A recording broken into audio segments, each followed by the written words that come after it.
ஓம் சாந்தி. எல்லோரும் சந்தோஷமாக இருக்கிறீங்களா?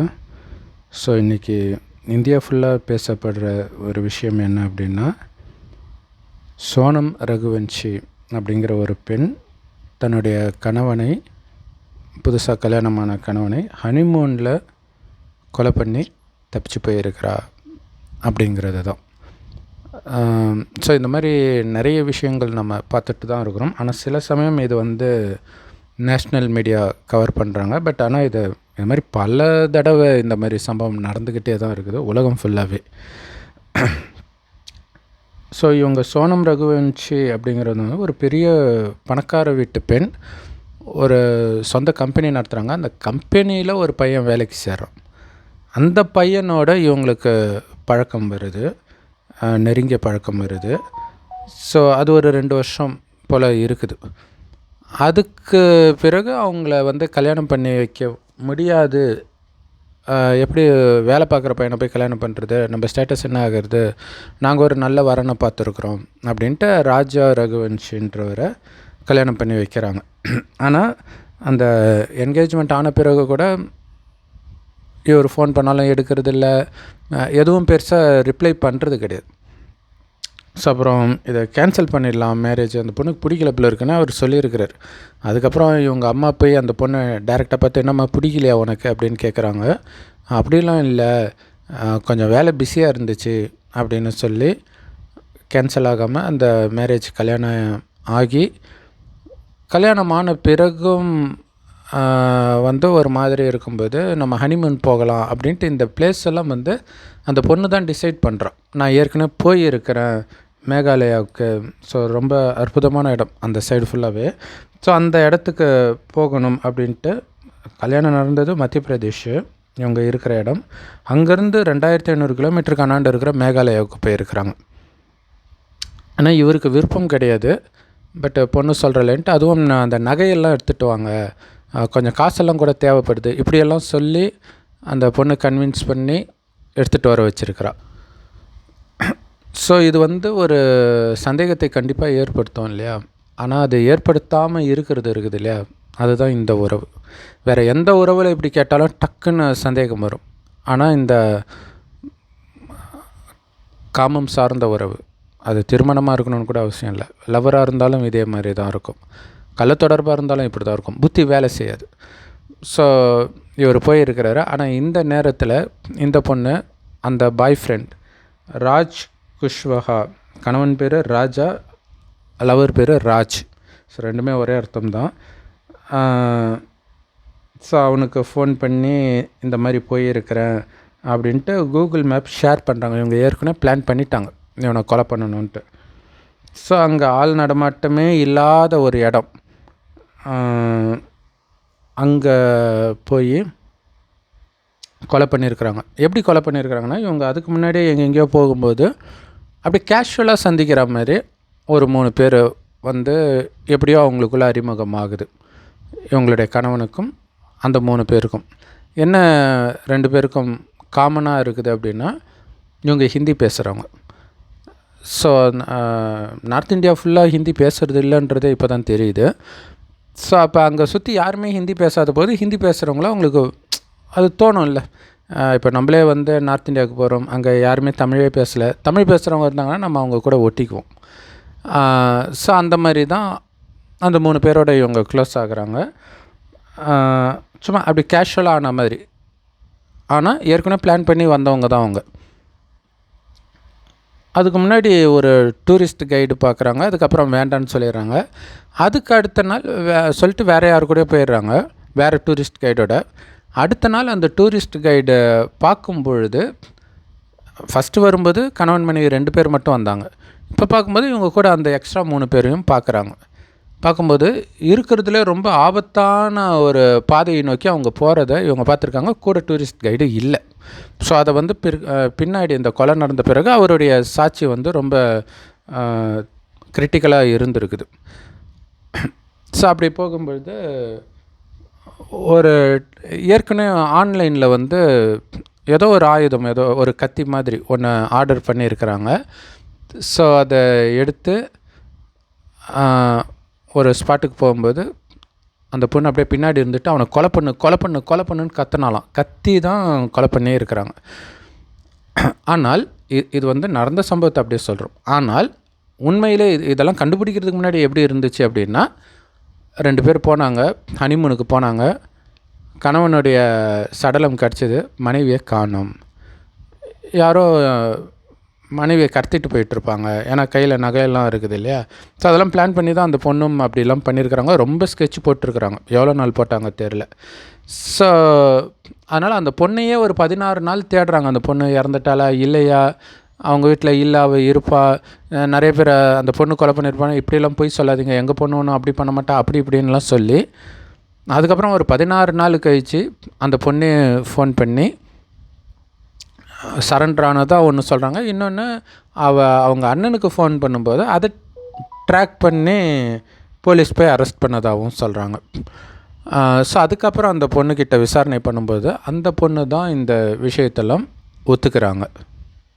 ஸோ இந்த பொண்ணுடைய சோனமுடைய லவ்வர் ராஜ் குஷ்வஹா இருக்கால, அவனுடைய தங்கச்சிக்கிட்ட கேட்குறாங்க. அந்த பொண்ணு அழுதுட்டு, எங்கள் அண்ணா அப்படியெல்லாம் பண்ண மாட்டான், ரொம்ப நல்ல பையன். அப்போ கேட்குறாங்க, இந்த மாதிரி அடிக்கடி ஃபோன் பண்ணாங்க. அப்படிலாம் இல்லை, எப்போயாச்சும் வேலை விஷயமாக பண்ணுவாங்க. இங்கே வந்திருக்காளா, இங்கெல்லாம் வந்ததில்லை, நீங்கள் போயிருக்கீங்களா, இல்லை நாங்களும் போனதில்லை. அப்போ இவங்க கூட ஒரு 3 கூட்டாளி போயிருக்காங்க. இதில் என்னென்னா, ராஜ் குஷ்வஹா வந்து அங்கே ஸ்பாட்டில் கொலை பண்ணுற இடத்துல இல்லை, அவன் வேறு இடத்துல இருந்துட்டு கைட் பண்ணுறான். அவன் ஆட்களை வச்சு அந்த அந்த கொலை பண்ணவங்களையுமே அவனுடைய ஃப்ரெண்ட்ஸாக தான் இருக்கிறாங்க. அந்த ஃப்ரெண்ட்ஸையும் அந்த தங்கச்சிக்கு தெரியுது. எங்கள் வீட்டுக்கு வந்துக்கார், அவங்களும் நல்ல பசங்க, நான் இந்த தடவை அவங்களுக்கு ராக்கியெல்லாம் கூட கட்டினேன் அப்படின்றாங்க.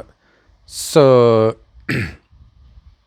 அதுக்கப்புறம் வந்து அவன் ஒரு இடத்துல வந்து டைரக்ட் பண்ணுறதை வச்சு தான் இவங்க கொலை பண்ணியிருக்கிறாங்க. இப்போ என்ன எல்லாருக்கும் ஒரு பெரிய டவுட்டுனா, இவ்வளோ பயங்கரமான ஸ்கெட்சை போட்ட அந்த மாஸ்டர் மைண்ட் அந்த பொண்ணு சோனமா அல்லது அவளுடைய லவ்வரா? இவங்களுடைய எய்ம் தான் என்ன? ஏன்னா இப்படி கொலை பண்ணுற அளவுக்கு தைரியம் இருக்குது, பிரெயின் இருக்குதுன்னா தைரியமாக கல்யாணத்தை நிறுத்தி இருக்கலாமே. அப்போ இவனோட ஏன்னா என்ன சொல்கிறாங்கன்னா, இவனை கொலை பண்ணிவிட்டு, அதாவது அப்பா அம்மா ஸ்டேட்டஸ் பார்த்து, அதுவும் நார்த் இந்தியாவில் அது ரொம்பவே பார்ப்பாங்க இப்போவுமே. பெரும்பாலும் இப்போ கூட ஒரு சகோதரி சொல்லியிருந்தாங்க, நார்த் இந்தியா பசங்களாம் லவ்வே பண்ண மாட்டாங்க, சும்மா பேசிட்டு போயிடுவாங்க, தமிழ்நாட்டிலாம் அப்படி கிடையாது, உயிரே கொடுப்பாங்க அப்படின்ட்டு இதை புகழ்ந்து சொல்கிறதுக்காக சொன்னாங்க.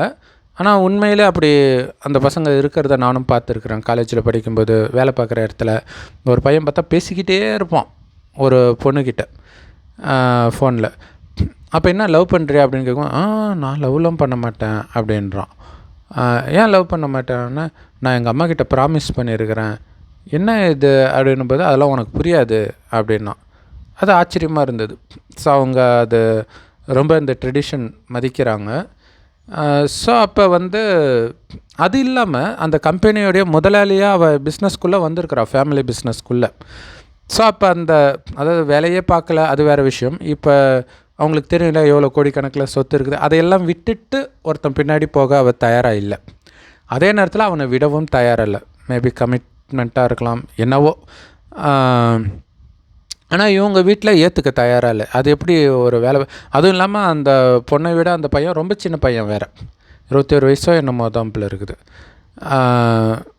ஸோ அப்போ அதனால் அவளுடைய பிளான் என்னென்னா, முதல் ஹஸ்பண்டு இறந்துட்டா, ஜாதகம் சரியில்லை, அது மாதிரி ஏதோ ஒன்று சொல்லிவிட்டு, இப்போ நான் விதவை ஆகிட்டேன், இப்போ நான் இன்னொரு பையனை கல்யாணம் பண்ணால் எங்கள் வீட்டில் ஒத்துக்குவாங்க அப்படின்ட்டு அவளுடைய பிளான். ஸோ அதுதான் பிளானா அல்லது அவள் வேறு ஏதாவது பிளான் வச்சுருந்தாளான்றது அவளுக்கு தான் தெரியும். இன்னொன்று வந்து அந்த சொத்தை அபகரிக்கிறதுக்காக, ஏன்னா கல்யாணம் பண்ணவனும் பெரிய பணக்காரன், ஸோ அதை அபகரிக்கிறதுக்காக ஏதாவது பண்ணாலோ அப்படியெல்லாம் யோசிக்கிறாங்க. ஸோ இது மேகாலயாவில் கொலை பண்ணிவிட்டு 1000 கிலோமீட்டருக்கு அண்ணாண்ட இருக்கக்கூடிய காசிப்பூருக்கு அந்த பொண்ணு போயிடுறான், ட்ரெயின் பிடிச்சி போயிடுறான். ஸோ இது வந்து நேஷ்னல் மீடியாவில் ரொம்ப கவர் ஆனதுனால தான் அவள் மாட்டியிருக்கிறா, இல்லைனா மாட்டாமல் கூட தப்பிச்சிருக்க வாய்ப்பு இருக்குது. ஏன்னா ஃபஸ்ட்டு போலீஸுமே அதை ஒரு பெரிய விஷயமாக எடுத்துக்கலை அப்படிங்கிறாங்க. அப்புறம் இங்கே மத்திய பிரதேஷில் வந்து ரொம்ப போராட்டம்லாம் பண்ணியிருக்கிறாங்க. அப்போ தான் மத்திய பிரதேஷ் சிஎம் வந்து அங்கே மேகாலயா சிஎம்க்கு ஃபோன் பண்ணி இதை என்னன்னு பாருங்கள் அப்படின்னு சொல்லி அவங்க அழுத்தம் கொடுத்து அதுக்கப்புறம் தான் அதுக்குள்ளே என்ன ஆயிடுச்சுன்னா அந்த மேகாலயா வந்து பாருங்கள் கொலையெல்லாம் பண்ண அது ஒரு பயங்கரமான டூரிஸ்ட் பிளேஸு. ஏற்கனவே ஸ்ரீநகரை பாகிஸ்தான் அழிச்சது இல்லையா, டூரிஸ்ட்டுக்கு சேஃப் இல்லாத இடம்ன்ட்டு. அதே மாதிரி வந்து எல்லோரும் ஒரு ப்ரொபகண்டா பண்ண ஆரம்பிச்சிட்டாங்க. ஸோ இதனால் ரொம்ப போலீஸ்க்கு ரொம்ப ப்ரெஷர் வருது. அதுக்கப்புறம் கண்டுபிடிச்சி அப்படியெல்லாம் நடந்ததே கிடையாது, அது ரொம்ப ரொம்ப சேஃபான இடம். ஸோ இந்த பொண்ணு தனிப்பட்ட முறையில் பண்ணியிருக்கிறா அப்படிங்கிறத அதுக்கப்புறம் தான் கண்டுபிடிக்கிறாங்க. ஸோ அதுக்குள்ளே மேகாலயாவில் நிறைய போராட்டம்லாம் நடந்துச்சு, அது எப்படி எங்கள் பேரை நீங்கள் கெடுக்கலாம் மீடியாலாம் அப்படின்ட்டு. ஸோ ஆனாலும் இப்போ வரைக்கும் அந்த பொண்ணுடைய ஃபோன் கிடைக்கல. மேபி அந்த பொண்ணு அந்த ஃபோனை உடச்சி எங்கேயாச்சும் கிடச்சிருக்கலான்னு நினைக்கிறேன். ஏன்னா அந்த ஃபோன் கிடச்சா யார் கூடலாம் பேசியிருக்கிறா, என்னெல்லாம் பேசியிருக்கிறா, இதில் இந்த 3 பேர் தான் இன்வால்வ்டா அல்லது இன்னும் இன்வால்வ்டா இப்படிலாம் தெரியும். ஆக்சுவலாக அந்த ஃபோனை வச்சு தான் கண்டுபிடிச்சாங்க கல்யாணத்துக்கு அப்புறம் இந்த மாதிரி பேசியிருக்கிறா அப்படின்ட்டு கண்டுபிடிச்சிருக்கிறாங்க யாருக்கு கால் போயிருக்குன்ட்டு. பட்டு இன்னும் நிறைய டீட்டெயில்ஸ் கிடைக்கும் ஃபோன் கிடைச்சா அப்படின்னு எதிர்பார்க்குறாங்க. அடுத்தது நகை நிறைய போட்டு போனோம் இல்லையா, அது இப்போ வரைக்குமே எங்கே இருக்குதுன்னு தெரில. ஸோ அதை யார்கிட்ட கொடுத்துருக்குறா, வேறு யார்கிட்டையாவது கொடுத்துருந்தா அப்படின்னா இன்னும் நிறைய பேர் இந்த சீனுக்குள்ளே வருவாங்க. ஸோ ஒரு காலத்தில் வந்து கணவன் மனைவியை கொலை பண்ணுறான், மாமியார் கொடுமைப்படுத்துகிறா, இந்த மாதிரி நியூஸ் மட்டுமே வந்துட்டு இருந்துச்சு. ஸோ அப்போ வந்து பெண்ணுக்கு பாதுகாப்பு இல்லை, பெண்ணை பெற்றவங்களாம் வயிற்றில் நெருப்பு கட்டிகிட்டு இருக்கணும் அப்படின்னு இருந்தது. இப்போ ஆண்களுக்கும் அதே பிரச்சனை இருக்கிறத பார்க்குறோம். ஆண்களுக்கு இப்போ கொஞ்சம் அதிகமாகவே பிரச்சனை வந்துடுச்சோ பெண்களை விட அப்படின்னு யோசிக்கிற மாதிரி நியூஸ் எல்லாம் வருது. ஏன்னா பெண்களுக்கு சாதகமாக தான் சட்டங்களும் இருக்குது. அதை பயன்படுத்திக்கிட்டு பெண்கள் வந்து பலவிதமான டார்ச்சர் ஆண்களை, குறிப்பாக திருமணமான ஆண்களை பண்ணுறது, இதெல்லாமே தினசரி நியூஸ் ஆகிடுச்சு. ஸோ இப்போ வந்து ஆணை பெற்றுக்கிறவங்க வந்து பயப்படுற ஒரு நிலைமைக்கு வந்துடுச்சு. ஸோ இதில் பார்த்திங்கன்னா இந்த ராஜ் குஷ்வஹா அப்படின்னு அந்த சோனமுடைய லவ்வர், ஸோ எப்படி அது ஸ்டார்ட் ஆகிருக்குமோ தெரியாது. ஆனால் அவனுக்கு எப்படி இருந்திருக்கும், ஒரு ஓனர் பொண்ணே நம்மளை லவ் பண்ணுறாங்க அப்படின்ட்டு. ஸோ அப்போ அவனுக்கு அது சந்தோஷமாக இருந்திருக்கும். இன்றைக்கி அவனுடைய வாழ்க்கையை அழிக்கக்கூடிய ஒரு விஷயமாக அது மாறி இருக்குது. வேறு ஜாதி, அங்கே அந்த பேரை வச்சே கண்டுபிடிக்கலாம். அங்கே பேர் வந்து குடும்ப பேர் ஏதோ ஒன்று சொல்லுவாங்க. ஸோ அது இருக்கும்போது இவங்க வேறு ஜாதியாக இருப்பாங்கன்னு நினைக்கிறேன். ஸோ அது ஒரு காரணம். எல்லாத்துக்கும் மேலே பணம் இருக்குது, அதுதான் மிகப்பெரிய விஷயம். அது ஏன்னா இப்போ ஜாதி விட்டு ஜாதி திருமணம் பண்ணால் கூட ஓரளவு தப்பிச்சிடலாம். ஆனால் ஸ்டேட்டஸ் விட்டு ஸ்டேட்டஸ்னும் போது தான் இந்த பிரச்சனை அதிகமாக இருக்கும். அதில் ஜாதியும் கலந்துருச்சுன்னா ரொம்ப அதிகமாக இருக்கும். ஸோ இதில் வந்து ஒரு பெரிய பணக்கார பையன் ஏழை பொண்ணை லவ் பண்ணால் வர பிரச்சனையை விட பணக்கார பொண்ணு ஏழை பையனை லவ் பண்ணால் ரொம்ப ரொம்ப பிரச்சனை வருது. சப்போஸ் இந்த பொண்ணு அப்படியெல்லாம் யாருமே லவ் பண்ணலைன்னு வச்சுக்கோங்களேன், அது பாட்டுக்கு ஜாலியான லைஃபாக போய் இருக்கும் இல்லையா, சூப்பரான லைஃபாக இருந்திருக்கும். அந்த லவ் வந்து ஒரு மனிதனுடைய வாழ்க்கையை, எத்தனை பேருடைய வாழ்க்கையை, ஒருத்தன் உயிரே பறிச்சிடுச்சு, மற்றவர்கள் உயிரோடு இருந்தும் இறந்த நிலை தான். ஸோ எவ்வளோ பெரிய கொடுமை இல்லையா. காமம், கோபம், பற்று, பேராசை, அகங்காரம், இந்த 5 விகாரம் தான் மனிதனுக்கு பிடித்த மிகப்பெரிய பீடை. இதனால் உந்தப்பட்டு நீங்கள் எந்த முடிவு எடுத்தாலும் பாவம்னு புரிஞ்சுக்கணும். சின்ன விஷயமாக இருந்தால் கூட, இப்போ ஒரு வேலைக்கு வராங்க, நீங்கள் ஒரு கம்பெனியில் வேலை எடுக்கிற இடத்துல இருக்கிறீங்க, அல்லது நீங்கள் தான் முதலாளி, வேலைக்கு எடுக்கிறீங்க, ஈக்குவலான டேலண்ட் ஒரு பையனுக்கும் ஒரு பொண்ணுக்கும். ஸோ அப்போ பையனுக்கு பதில் பொண்ணை எடுக்கிறீங்க, அதாவது நீங்கள் ஆணாக இருக்கிற பட்சத்தில் அல்லது பொண்ணாக இருக்கிற பட்சத்தில் அப்படி மாற்றி பையனை எடுக்கிறீங்க அப்படின்னாலே அது காமத்தினால் உந்தப்பட்டு தான். ஸோ அதில் சரி பொண்ணே 2 பேர் வராங்க, அதில் எந்த 2 பேருமே செம ஈக்குவல் டேலண்ட்டு, அல்லது ஒரு பொண்ணு அதிக டேலண்ட்டாகவே இருக்கிறா ஆனால் அந்த அளவுக்கு அழகில்லை, இன்னொரு பொண்ணு அந்த அளவுக்கு டேலண்ட்லாம் ஆனால் செம்ம அழகாக இருக்கிறா. இப்போ அழகாக இருக்கிற பொண்ணை நீங்கள் செலக்ட் பண்ணுறீங்கன்னாலே காமத்தினால் உந்தப்பட்டு தான் இந்த முடிவு எடுக்கிறேன். இன்னும் கேட்டிங்கன்னா ஸ்கூல்லே இது ஒரு பெரிய பிரச்சனையாக இருக்கும். சார் வந்து பொண்ணுங்களுக்கே மார்க் போடுறாரு அப்படின்ட்டு பசங்க அழுவாங்க. ஸோ அடுத்தது இந்த பசங்க எல்லாமே பார்த்திங்கன்னா அந்த லவ் பண்ண பசங்க, அவங்களுடைய ஃப்ரெண்ட்ஸு எல்லாருமே ஏழைங்க. அப்போ இந்த கொலையை பற்றி சொல்லும் பொழுது எப்படி டக்குன்னு ஏற்றுக்கிட்டு இருந்திருப்பாங்க இல்லையா? அதுக்கு காசும் ஒரு காரணமாக இருக்குது. மேபி அவங்க ஃப்ரெண்ட்ஷிப்பே அப்படி தான் இருந்துச்சோ என்னவோ தெரியல. அதுக்கப்புறம் காசு பல லட்சம் எல்லோருடைய அக்கௌண்ட்டுக்கும் போட்டு தான் அவங்க சம்மதித்து இதை பண்ணியிருக்கிறாங்க. ஸோ அந்த காசையும் கணவன்கிட்டே வாங்கி தான் இவ கொடுக்குறா. ஸோ இன்றைக்கி டைவர்ஸ் நிறைய நடக்கிறதுக்கு காரணம் அரேஞ்ச்டு மேரேஜா லவ் மேரேஜில் தான் இப்படி நிறைய நடக்குது இந்த மாதிரிலாம் சொல்லுவாங்க. ஸோ அது கல்யாணத்துக்கு பிறகு வாழ்ந்த பிறகு. ஆனால் கல்யாணத்தப்பையே மரணம் நடக்குது அப்படின்னா கண்டிப்பாக அது அரேஞ்ச்டு மேரேஜில் தான் நடக்கும், லவ் மேரேஜில் நடக்காது. குறைஞ்சபட்சம் உயிரை பாதுகாத்துக்கிறதுக்காவது லவ் மேரேஜ் தான் இனிமேல்ட்டு நடக்கும். ஆல்ரெடி அது அப்படி தான் நடந்துகிட்ருக்குது. ஆனால் என்ன ஒரு பிரச்சனை, அதுக்கப்புறம் கள்ளத்தொடர்பு லவ் பண்ணி கல்யாணம் பண்ணவங்களையுமே கொலை பண்ணுறதும் தொடர்ந்து நடந்துக்கிட்டு தான் இருக்குது. சமீபமாக கூட அந்த மாதிரி நேஷ்னல் நியூஸில் ஒன்று வந்துச்சு. ஸோ இந்த பொண்ணுக்கு வெறும் லவ் போதை மட்டும் இல்லை, பணத்தின் போதையும் இருக்குது. ஸோ அதுதான் இவ்வளோ பெரிய மிருகத்தனமான ஒரு முடிவை எடுக்க வச்சுருக்குது. வெறும் லவ் போதை மட்டும் இருந்துச்சுன்னா எதுவும் தேவையில்லைன்ட்டு அவன் பின்னாடி போயிருப்பாள். இன்னொரு விஷயம் என்ன அப்படின்னா, ஜென்ரலாகவே ஒர்க் எத்திக்ஸ் அப்படின்வாங்க. ஒரு டீச்சர் ஸ்டூடெண்ட்டை லவ் பண்ணக்கூடாது. ஸோ இப்போ கூட ஒரு பிரபலமான நடிகர் அவர் ஒரு டாக்டர்கிட்ட ஆலோசனை கேட்க போய் அந்த டாக்டருக்கும் இவங்களுக்கும் அஃபேர் ஆகி அவர் ஒய்ஃபை கட்டி விட்டு வர்றாருன்னு பெரிய பிரச்சனை ஆயிடுச்சு. அது எப்படி டாக்டர் கிளைண்ட்டுக்கிட்ட இப்படி நடந்துக்கலாம் அப்படின்ட்டு. ஏன்னா அது ஒர்க் எத்திக். ஸோ எந்த துறையாக இருந்தாலும் அவங்கள பார்க்க வர கஸ்டமரோ அல்லது வேறு யாரோ வராங்க அப்படின்னா அவங்கள லவ் பண்ணக்கூடாது, கல்யாணம் பண்ணக்கூடாது. ஏன் பண்ணக்கூடாது அப்படின்னா, இந்த பார்வையில் நீ அவங்கள பார்த்தனா உன்னை நம்பி எப்படி வருவாங்க இல்லை? ஒரு சில துறைகள்லாம் இருக்குது, அந்த மாதிரி துறை நம்பிலாம் வராங்க. இப்போ ஒரு வக்கீலாக இருக்கிறாங்க, அவங்கள பார்க்க வராங்கன்னா இவங்க அவங்கக்கிட்டேயே தப்பாக நடந்தாங்கன்னா எப்படி வருவாங்க? ஸோ இங்கே கூட அந்த மாதிரி விஷயம்தான் நடக்குது இல்லையா? ஒரு முதலாளி ஒர்க் பண்ண வரான் பையன், ஸோ அவங்கக்கிட்டே இவங்க லவ் ஆகுது. ஸோ அது எப்போயுமே பணக்காரங்க தான் இதை ப்ரொசீட் பண்ண முடியும் இல்லையா? ஏழை பையன் ஒரு பணக்கார பொண்ணை பார்த்து ஐ லவ் யூன்னு சொல்ல மாட்டான், அதுவும் ஓனரை பார்த்து. ஸோ அப்போ எனக்கு கீழே வேலை பார்க்குற ஒரு பையனை பார்த்தே மனம் சலனம் ஆகுது அப்படின்னும்பொழுது அந்த நிர்வாகம் பண்ணக்கூடிய தகுதியே அவங்களுக்கு இல்லை அப்படின்னு தான் அர்த்தம். ஸோ அதனால தான் அவங்க அந்த பதவியில் இருந்தாலும் இப்போ எதையும் அனுபவிக்க முடியாத ஒரு நிலைக்கு தள்ளப்படுறாங்க. ஸோ மெயினாக இந்த சினிமா பாடல்கள் இதெல்லாம் மனிதனுடைய மைண்டை அந்த அளவுக்கு கரெக்ட் பண்ணும். அது தெரியாது.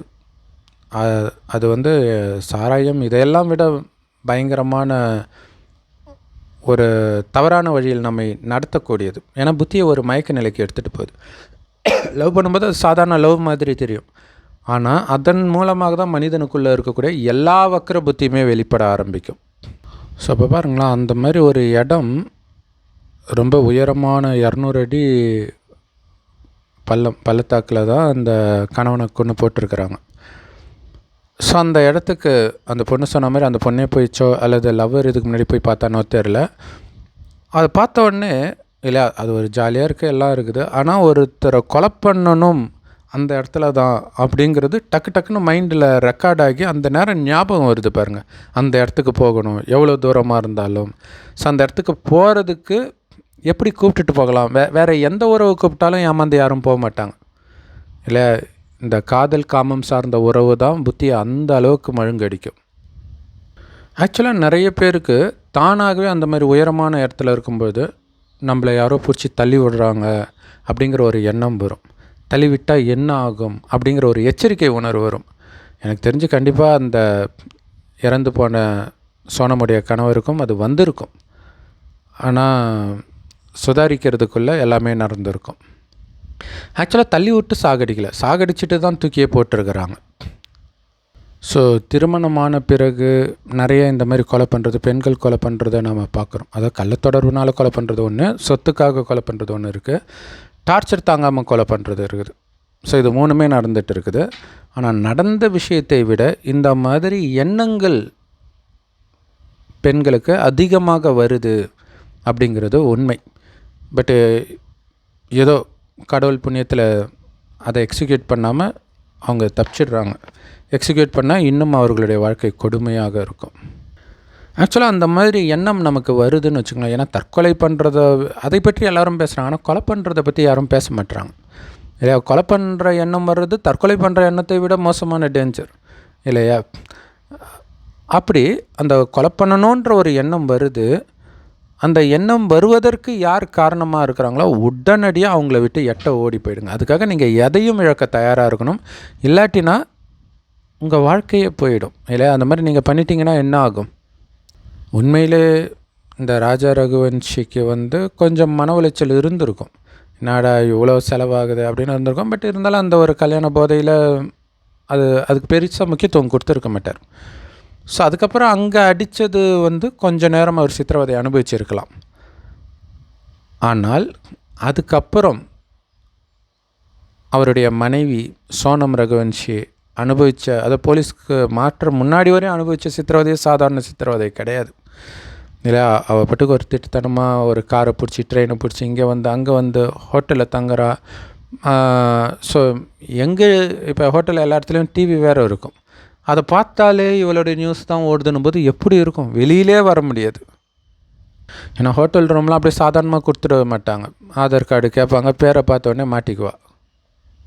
ஆனால் இவ்வளோ பிளான் பண்ணுறோம், அது கூட ஃபேக்காக ஏதாவது ரெடி பண்ணியிருப்பான்னு நினைக்கிறேன். ஸோ அதுலேயும் முதல்ல ஒரு நாடகம் ஆடினேன். என்னென்னா, என்னை யாரோ கடத்திட்டு வந்தாங்க, நான் எப்படி இங்கே வந்தேன்னு எனக்கே தெரியல அப்படின்னு ஹோட்டலில் சொல்லியிருக்கிறா ஃபஸ்ட்டு. அதுக்கப்புறம் அப்படின்னு ஏற்கனவே அப்படி பிளான் பண்ணியிருக்கிறாங்க. யாரோ பணத்தை கொள்ளையடிச்சிட்டு அவனை கொலை பண்ணிவிட்டு என்னை எங்கேயோ எடுத்து போட்டு போயிட்டாங்க, இப்படி நம்ப வைக்கணும்.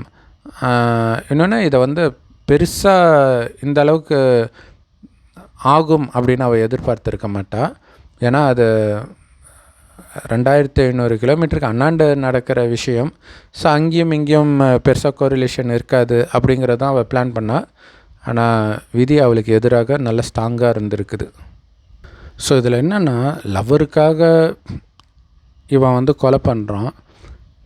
சரி, அப்படியே கொலை பண்ணிவிட்டு இவங்க திரும்ப கல்யாணமே பண்ணிட்டாங்க, யாருக்கிட்டேயும் மாட்டிக்கல அப்படின்னா கூட இவங்களுக்கு ஏதோ ஒரு பிரச்சனை வருது. இவங்க ஆக்சுவலாக நிம்மதியாக வாழ முடியாது இல்லையா? அந்த ஒரு கொலை பண்ணியிருக்கிறோன்றது மைண்டு ஒரு வழி பண்ணும்.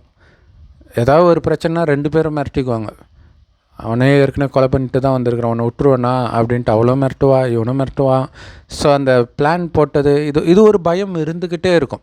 சப்போஸ் அவனுக்கு வேறு ஒரு பொண்ணோட தொடர்பு வருது, அல்லது இவளுக்கே இன்னொரு பையனோட தொடர்பு வருது அப்படின்னா, ஐயோ நம்மளை காலி பண்ணிவிடுவாங்கன்ற அந்த பயம் வேறு இருந்துக்கிட்டே இருக்கும். ஸோ இன்னொரு விஷயம் என்னென்னா, அந்த ராஜாவை கொன்னுட்டு அவங்க அப்பா கிட்ட சொல்லி இவனை கல்யாணம் பண்ணி, அதெல்லாம் தேவையில்லை, நம்ம ஸ்டேட்டஸ்க்கு நம்ம வேறு ஒரு பையனை பார்க்கலான்ட்டு பார்த்தே கல்யாணம் பண்ணி வச்சுருந்தா அவனுடைய நிலைமை என்ன இருக்கும்? ஸோ அதேமாதிரி இந்த பையன் அந்த பொண்ணை ஏற்றுக்கிட்டதுக்கு பணம் தான் முக்கியமான காரணமாக இருக்கும், முதலாளி இல்லையா? ஸோ அந்த மாதிரி முடிவு எடுக்கிறது அதுவே பாவம்தான். ஸோ அதற்கான தண்டனையும் இது இல்லையா? அடுத்தடுத்து அந்த பணத்துக்காக லவ் பண்ணுற மாதிரி அட்லீஸ்ட் நடிக்கிறாங்க அப்படின்னா அடுத்தது பணத்துக்காக எது வேணாலும் பண்ணுவாங்கல்ல. ஸோ அதுதான் இந்த அளவுக்கு மோசமாக எடுத்துகிட்டு வருது. இதில் ரொம்ப கவனமாக இருக்கணும். நம்ம அதை பணம்ன்றது பேராசையில் வந்துடும். காமம், கோபம், பற்று, பேராசை, அகங்காரம். பற்றும் அதே மாதிரி தான் இல்லை? என்னுடைய கணவன், என்னுடைய குடும்பம், இதுக்காக தான் நான் அந்த லஞ்சம் வாங்குறது, சொத்து சேர்க்கறது, இதெல்லாம் பண்ணிகிட்டு இருக்கிறாங்க. ஸோ இதனால் உந்தப்பட்டு நான் ஒரு முடிவு எடுக்கிறேன்னா செக் பண்ணிக்கிட்டே இருக்கணும். நம்மையே அறியாமல் சூக்ஷ்மமாக வந்துடும். ரொம்ப கவனமாக இருக்கணும். அது சம்மந்தமாக எண்ணம் கூட வரக்கூடாது. அதில் கவனமாக இருக்கணும். ஏன்னா அதில் எண்ணத்தில் வந்துட்டாலே அது கொஞ்ச நேரத்தில் செயலில் வந்துடும். ஸோ எவ்வளோ பெரிய கோடீஸ்வரனாக இருந்தாலும் பணம் அவங்கள பாதுகாக்காது, குணம் தான் அவங்கள பாதுகாக்கும். அந்த குணம் ஆன்மீகத்தின் மூலமாக தான் மாறும். ஏற்கனவே அசுரகுணம் உள்ளே இருக்கும். ஸோ அந்த அசுரகுணம் வராமல் நீங்கள் அழிக்கணும் அப்படின்னா ஆன்மீகத்தில் அவங்கள மூழ்கடிக்க வேண்டியது ரொம்ப ரொம்ப முக்கியம். ஸோ ஒருவேளை இந்த சகோதரிக்கு பிரம்மகுமாரிகள் ஞானம் கிடைச்சிருந்துச்சு அப்படின்னா கூட அந்த குணம் மாறுறது கஷ்டம்தான், ரொம்ப நேரம் ஆகும். பட் ஆனால் மாறும். அப்படி இல்லைன்னா உயிரே பிரிந்தாலும் அந்த குணத்தோடு தான் உயிர் பிரியும். அடுத்த ஜென்மத்திலே அதே குணம் தான் வெளிப்படுத்தும். அடுத்த ஜென்மத்தில் உலகம் இன்னும் மோசமாயிடும். ஸோ இன்னும் மோசமான பாவத்தை தான் செய்வாங்க. ஸோ அந்த சகோதரிக்கு இந்த ஞானம் ஜெயிலில் கிடைக்குமா தெரியாது. அட்லீஸ்ட் வெளியில் இருக்கிற நாமளாவது இந்த ஞானத்தை எடுத்து அந்த மாதிரி ஒரு இக்கட்டான நிலைமைக்கு போகாமல் இருக்கலாம் இல்லையா? ஸோ இறைவன் சொல்கிறாரு, இந்த உலகமே அழிய போகுது, இப்போ நீங்கள் என்னத்தை சேர்க்க போகிறீங்க இல்லையா? நீங்கள் பார்க்குறது எதுவுமே உங்கள் கைக்கு வராது. நீங்கள் கோடி கோடியாக சொத்து சேர்த்து இருந்தாலும் அது பைபிள்லே இருக்கும். மற்றவர்கள் உன் சொத்தையெல்லாம் மற்றவங்க சாப்பிட்றது தான் நீ பார்ப்ப, உன்னால் அனுபவிக்க முடியாது. இதெல்லாம் மெயினாக இந்த கடைசி நேரத்திற்கான விஷயம். இந்த 5000 வருட காலச்சக்கரத்தில் கடைசின்னு ஒரு வருடம் இறைவன் ஒரு வயோதிகர் உடலில் வந்து சொல்கிறார், இந்த பூமியை நான் சொர்க்கமாக படைத்தேன். 2500 வருடம் சொர்க்கமாக இருந்த பூமி இப்போ அடுத்த 2500 வருடம் நரகமாயிடுச்சு. கடவுள் வருவது எதற்குனா மீண்டும் சொர்க்கத்தை அடையிறதுக்கான வழியை கொடுப்பதற்காக ஒவ்வொரு 5000 வருடத்தின் ஒரு முறை இறுதியில் வரார். என்ன சொல்கிறாருன்னா, சொர்க்கத்தில் பெரிய சொர்க்கம் இல்லையா, அளவற்ற செல்வம், சுகம், ரொம்ப அழகாக இருப்பாங்க, ஆரோக்கியமாக இருப்பாங்க, சின்ன தலைவலி கூட இருக்காது. ஸோ அந்த மாதிரி உலகத்தை தான் கடவுள் படைத்தார். மீண்டும் அதே மாதிரி உலகத்துக்கு நீங்கள் போகணும், இதே ஆத்மா தான் போகணும். ஆனால் அங்கே காமம் கோபம் பற்று பேராசாங்கன்னா என்னன்னே தெரியாமல் பரிசுத்த நிலையில் இருந்தாங்க. ஆனால் இப்போ எல்லோரும் அதில் தான் மூழ்கி இருக்கிறாங்க. ஸோ அதிலேருந்து உங்கள் புத்தியை விலக்கி தூய்மையாக்கிட்டிங்கன்னா நீங்கள் அங்கே போயிடுவீங்க. அப்படி தூய்மை ஆகிறதுக்கு தூய்மையான இறைவனை நினைக்கணும். அவரை பற்றி அறிமுகத்தை கொடுப்பதற்கு அவரால் தான் முடியும். ஏன்னா அவரை யாருமே கடவுளை பார்த்தது இல்லை இல்லையா. ஸோ அதுக்கு தான் கடவுள் இறுதியில் ஒரு வயோதிகர் உடல் வரார். அவருக்கு பிரம்மான்னு பேர் வைக்கிறார். ஸோ பிரம்மா வாய் வழியாக இந்த ஞானத்தை கேட்குறவங்க தான் பிரம்மகுமார் குமாரிகள். ஸோ அந்த ஞானம் வந்து எல்லா பிரம்மகுமாரிகள் ராஜயோக தியான நிலையத்திலும் முற்றிலும் இலவசமாக கிடைக்குது. யூடியூப் வெப்சைட்ஸ்லேயும் இருக்குது. அதோடய லிங்க் இந்த வீடியோக்கு டிஸ்கிரிப்ஷனில் கொடுக்குறோம். அவசியம் பார்த்து பயன்பெறுங்கள். ஞானத்துடைய சாரம் என்னென்னா, சொர்க்கத்தில் ஆத்மான்ற உணர்வில் இருப்போம். அதாவது உயிர், அது பூர்வமத்தில் நட்சத்திரமாக ஜொலிக்கினால்தான் தான் இங்கே போட்டு வைக்கிறோம். அந்த ஆத்மா தான் கண் வழியாக பார்க்குது, வாய் வழியாக பேசுது, அனைத்தையும் பண்ணுது. அந்த ஆத்மா ஆண் உடலும் எடுக்கும், பெண் உடலும் எடுக்கும். ஆனால் மனித ஆத்மா மனித உடலை தான் எடுக்கும், விலங்காலம் பிறக்காது. ஸோ பணக்காரனாக பிறப்போம், அடுத்த ஜென்மம் ஏழையாக பிறப்போம், மிக அழகான பெண்ணாக பிறந்திருப்போம், அடுத்தது ரொம்ப அசிங்கமான ஆணாக பிறப்போம், மாறி மாறி எப்படி வேணாலும் பிறப்போம். அப்போ இந்த மாறக்கூடிய அந்த உடலின் தோற்றத்தில் மயங்காமல் அந்த ஆத்மாவில் கவனம் இருக்கிறதுனால தான் அங்கே காமம் கோபம் பற்று பேராசாங்கன்னா என்னன்னே தெரியாது. கணவனும் மனைவியும் நமக்கு வாரிசு வேணும்னு நினைக்கும்போது மனைவி கர்ப்பமாவலை தவிர காமத்தினால் கிடையாது. தூய்மையான ஆத்மாக்களின் எண்ணத்திற்கு அந்த சக்தி, குழந்தையே உருவாகுது. யோசிச்சு பாருங்கள். அப்படித்தான் இருந்தது உலகம். அதனால தான் அந்த சொர்க்கத்தில் வாழ்ந்தவர்களை இன்னை வரைக்கும் இந்துக்கள் கோயில் கட்டி கும்பிட்றோம் தெய்வம்ட்டு. ஏன்னா தெய்வீக குணம் மட்டும் நிரம்பி இருக்கும், அசுர குணமே இருக்காது. 2500 வருஷம். அடுத்தது என்ன ஆகுது, கொஞ்சம் கொஞ்சமாக ஆத்மான்றதை மறந்து உடம்பு நினைக்கும்போது தான் புலனின்பத்துக்கு அடிமையாகிறோம், காமம் கோபம் இதுக்கெல்லாம் அடிமையாகிறோம். ஸோ இதில் விடுவிக்கிறதுக்கு தான் இறைவன் சொல்கிறார், இழந்த அத்தனையும் நான் உங்களுக்கு கொடுக்குறேன். இப்போ உங்களுக்குள்ளே வந்து இந்த அசுர குணத்தை அழியுங்க. எப்படி அழிக்கிறது? திரும்பக்கூடிய எல்லாமே காமம் கோபம் பற்று பேராசாங்கிறத தூண்டுற மாதிரி இருக்குது. அதுக்கு தான் சுற்றி இருக்கிற எதையும் பார்த்தும் பார்க்காம கேட்டும் கேட்காம என் ஒருவனையே பாருங்கள், நான் சொல்வதை மட்டுமே கேளுங்கள்னு கடவுள் சொல்கிறார். கடவுள் செம்பொன் நிறமான ஒளி உலகத்தில் நட்சத்திரம் மாதிரி இருக்கார். நம்மள மாதிரி அவரும் ஆத்மா தான். நம்ம பிறப்பு சக்கரத்தில் வரோம், அவர் வர்றதில்லை. ஸோ அதனால் அவரை செவ்வானத்தில் நட்சத்திரம் மாதிரி சதா நினைவு பண்ணிக்கிட்டே இருக்கணும். உங்களை ஆத்மானு உணர்ந்து, உடல் இருக்குதுன்றதே மறந்துடுங்க. யாரை பார்த்தாலும் பூர்வமத்தில் அந்த ஆத்மாவை மட்டும் பார்க்கணும். கூடவே இறைவன் கொடுக்குற ஞானம் அந்த முரளியும் தினம் தினம் கேட்கணும். ஏற்கனவே சொன்ன மாதிரி எல்லா பிரம்மகுமாரி சென்டரில் இருக்குது. ஸோ அந்த முரளியை சதா அசை போட்டுக்கிட்டே இருக்கணும். ஆத்மான்ற பயிற்சி பண்ணிக்கிட்டே இருக்கணும். ஆத்மா தான் கண் வழியாக பார்க்குது, வாய் வழியாக பேசுது, எல்லா இந்த இது உங்களுக்குள்ளே பேசி பேசி உடல்ன்றதே மறக்கணும். அப்போ என்ன ஆகுனா, வெளி உலக கவர்ச்சி உங்களை மயக்காது. அப்படி இருக்கும்போது காமமும் சரி, காசு பணம் எதுலேயுமே மயங்காமல் இருப்பீங்க. ஏன்னா இப்போ அனைத்தையும் இழந்து தான் இருக்கிறோம், இன்னும் இழக்க தான் போகிறோம். ஏன்னா உலகம் அழிய போகுது, ஆனால் வரப்போகிறது சொர்க்கம், அனைத்தும் நிரம்பியது. இப்போ ஒன்று உங்கள் கிட்டேருந்து போகுதேன்றதுக்காக உங்களுக்குள்ள கோபம் பேராசை இதெல்லாம் வந்துடுச்சுன்னா உள்ளதும் போயிடுச்சு. ஸோ அதுதான் இந்த சம்பவத்தில் நடந்துருக்குது இல்லையா. காசுக்கு ஆசைப்பட்டு தான் அவளுடைய காதலே அப்படி தான் ஏற்றுட்ருப்பான்னு நினைக்கிறேன்.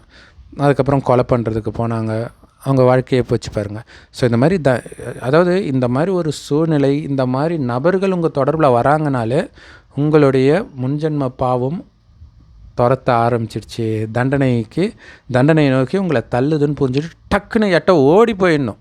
அப்பால போ சாத்தானேன்ட்டு அது போகாது, நீங்கள் தான் போயிடணும், இல்லைன்னா மாட்டிக்குவீங்க. ஸோ அப்படி தான் மாட்டிக்கிட்டாங்க. அந்த நேரம் ஏதோ சந்தோஷமாக இருக்கும், காசு வரும் பாரு, ஃப்ரெண்ட்ஸ் எல்லாம் எப்படி இருக்கிறாங்க, இல்லை அவன் வேலைக்கு போகிறான், காசு சம்பாதிக்கிறது எவ்வளோ கஷ்டம்னு பார்க்குறான். இன்னொன்று ஒய்ஃப் அவ்வளோ பணக்காரராக இருக்கிறா, லவரு. அப்போ அவனுக்கு அந்த போதை வேறு வந்துடும்ல. அது பண்ணுற வேலை இது. எனக்கு இது என்ன தோணுது அப்படின்னா, காதல் கோட்டை படத்தில் அஜித்தை வந்து ஹீரா அதே மாதிரி கம்பெனி முதலாளி லவ் பண்ணும்போது ரிஜெக்ட் பண்ணிட்டு போகிறார். ஆனால் அதுக்கு வேறு ஒரு காரணம் இருக்குது. பட்டு அது எப்போவுமே ஆபத்தை விளைவிக்கும், பணத்தினால் உந்தப்பட்டு அந்த மாதிரி முடிவு எடுக்கும் பொழுது. இது வந்து மகாபாரதத்தில் பாண்டவர்களுடைய அப்பா இருக்கிறாங்க இல்லையா, பாண்டு மகாராஜா, அவருடைய அண்ணன் திருதராஷ்டிரன், அவருடைய தம்பி விதுரன், 3 பேர் அண்ணன் தம்பி, திருதராஷ்டிரன், பாண்டு, விதுரன். இதில் திருதராஷ்டிரனுக்கு கண்ணு தெரியாது, அதனால் அந்த ராஜ்யம் அதுக்கு அடுத்தது தம்பிக்கு வருது, பாண்டு மகாராஜா. அதுக்கும் கீழே ஒருத்தன் இருக்கிறான் விதுரன்ட்டு. அவன் தான் இந்த 2 பேரையும் விட பயங்கர புத்திசாலி, அழகாகவும் இருப்பான். ஆனால் வேலைக்காரிக்கு பிறந்திருப்பான். ஒரே அப்பா, பட் வேலைக்காரிக்கு பிறந்திருப்பான்.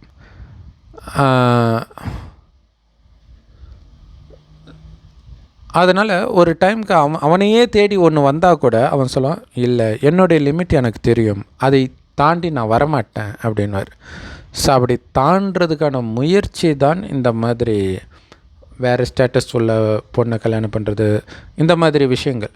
அது கண்டிப்பாக ஆப்பு வைக்கும், இதனால் உந்தப்பட்டு நீங்கள் பண்ணீங்க அப்படின்னா. ஏன்னா இப்போ ஜாதி விட்டு ஜாதி கல்யாணம் பண்ணுறன்றவங்க வந்து வேறு ஜாதியில் ரொம்ப ஏழையானவங்களை பார்க்க மாட்டாங்க இல்லையா, பணக்காரங்களாக பார்க்கும்போது அங்கே தான் பிரச்சனை வருது. ஸோ அப்போ அது ஒரு குறுக்கு வழியாக இருக்குது பணத்தை சம்பாதிக்கிறதுக்காக. ஸோ அங்கே பேராசை வருது, அந்த பேராசைக்கு கண்டிப்பாக தண்டனை கிடைத்தே தீரும். ஸோ குறிப்பாக இந்த காமத்தை தூண்டக்கூடிய விஷயங்கள் படத்தில் நிறையா வரும். கோபத்தை தூண்டக்கூடிய விஷயங்கள் எல்லா படத்துலையும் இருக்குது. அநியாயம் நடக்கும், அதை எதிர்க்கணும், அல்லது ஹீரோயிசத்தை காட்டணும். அந்த குப்பையெல்லாம் நீங்கள் பார்க்காம இருக்கணும், ஏன்னா அது உங்களுக்குள்ளே தூண்டப்பட்டுடும். அப்போ சின்ன ட்ரிகர் வரும்போதே வெடிச்சிடும். அப்படி இல்லைன்னு வச்சுக்கோங்களேன், அது எவ்வளோ பெரிய ட்ரிகராக இருந்தாலும் உங்களுக்கு ஒன்றுமே தெரியாது. சின்ன வயசில் நீங்கள் அப்படி தானே இருந்தீங்க, டீச்சர் என்ன அடி அடித்தாங்க, உங்களுக்கு என்றைக்காவது திருப்பி டீச்சர் அடிக்கணும்னு எண்ணமாவது வந்ததா? அடிக்க முடியாத வேறு விஷயம், பட் அந்த எண்ணம் கூட வரல. ஆனால் நம்ம அந்த சினிமா, இந்த ஸ்கூல் புக்கிலேயே அந்த விஷம் இருக்குது இல்லை, இந்த ராஜா வந்து இவனை பிடிச்சான், அவனை பிடிச்சான், அப்புறம் அந்த குழந்தை அதெல்லாம் படித்து வளர்ந்தா அதை யாரும் நம்ம சீரியஸாக எடுத்துக்கிறது கிடையாது. பட் இருந்தாலும் அந்த விஷம் உள்ளே போயிடும். ஸோ பாட்டே அப்படி தானே வருது, காமத்தை தோன்ற மாதிரி, கோபத்தை, பற்ற, பேராசையை, அல்லது நான் யாருன்ற அகங்காரத்தை தோன்ற மாதிரி. ஸோ அதெல்லாம் வந்து விளையாட்டாக கூட கேட்காதீங்க, உங்களுடைய வாழ்க்கையை அழிச்சிடும். ஓம் சாந்தி. தேங்க்ஸ் ஃபார் வாட்சிங்.